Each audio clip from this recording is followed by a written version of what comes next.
Benarkah Palestina adalah tanah yang dijanjikan bagi orang Yahudi?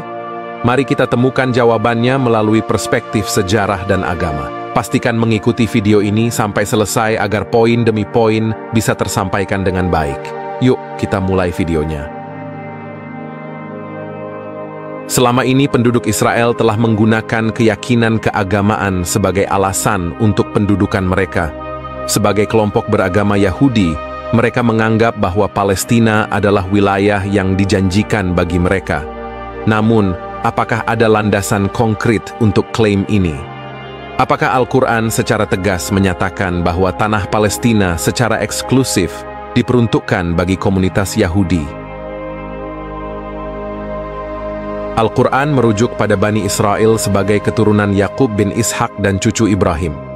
Allah Subhanahu wa Ta'ala tidak pernah memilih suatu umat berdasarkan ras atau keturunannya. Bani Israel dianggap sebagai bangsa terbaik ketika mereka memeluk Islam.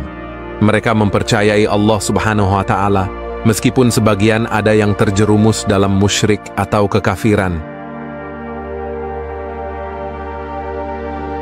Tanah suci Palestina dianggap diberkahi karena menjadi tempat tinggal para Rasul Allah dan penyebaran risalahnya.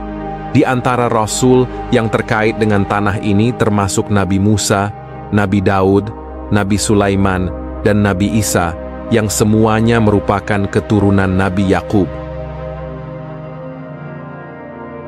Pada masa lalu, para pengikut Nabi Musa diperintahkan untuk membebaskan Palestina, namun mereka menolak masuk ke tanah tersebut karena ketakutan terhadap kekuatan bangsa Kanaan. Mereka menciptakan alasan untuk tidak merebut kembali tanah tersebut, dengan keyakinan bahwa bangsa Kanaan terlalu kuat untuk dikalahkan. Para pengikut tersebut bahkan mengejek Nabi Musa dan menolak untuk memenuhi permintaannya. Kisah ini dapat ditemukan dalam surah Al-Maidah ayat 21-26. Pendudukan oleh orang-orang Yahudi di Palestina dianggap sebagai peristiwa yang menanti saatnya akan ada kemenangan yang diberikan oleh Allah Subhanahu wa Ta'ala kepada mereka yang diberi keutamaan.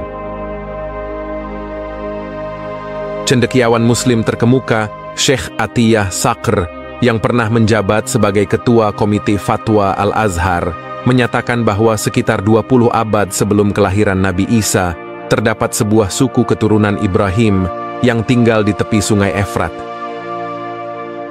Suku tersebut mencari tempat yang subur untuk menggembalakan ternak mereka dan akhirnya memutuskan untuk berpindah ke arah barat, melintasi daerah Galilea. Mereka kemudian dikenal sebagai orang Ibrani, yang sekarang dikenal sebagai orang Yahudi. Perjalanan mereka berpindah-pindah tanpa tujuan tertentu hingga akhirnya mereka mencapai Mesir, di mana mereka hidup dengan damai dan aman selama 5 abad. Selama masa itu, orang Yahudi mengalami perlakuan tidak adil dan penindasan oleh penguasa Mesir yang dikenal sebagai Firaun. Penyelamatan mereka terwujud ketika Nabi Musa alaihi salam diutus kepada mereka.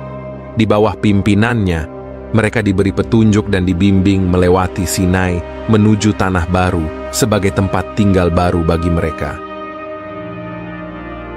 Benar